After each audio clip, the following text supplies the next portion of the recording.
बड़शंख परिवा बजार व्यवसायी मानकु देसी पिस्तल देखाई हत्या धमक दे दादावटी आदाय करुवा अभियोगरे कुंभारपड़ा थाना पुलिस कुख्यात अपराधी सुभाष महांती ओरफ गिल्टी कालू बयस 39 को गिरफ्त कर कोर्ट चालान करिछि।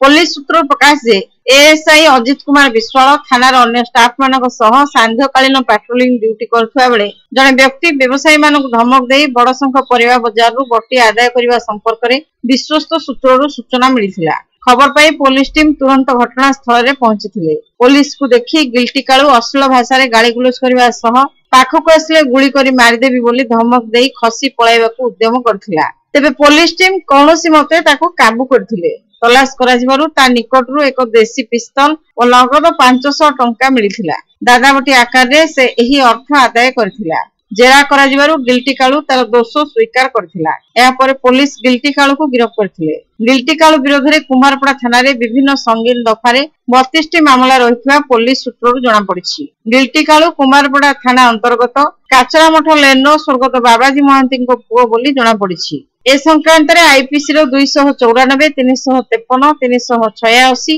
387, 506 एवं अस्त्रशस्त्र आईन 25 और 27 दफारे 145/2024 नंबर मामला रुजु करा जायछि।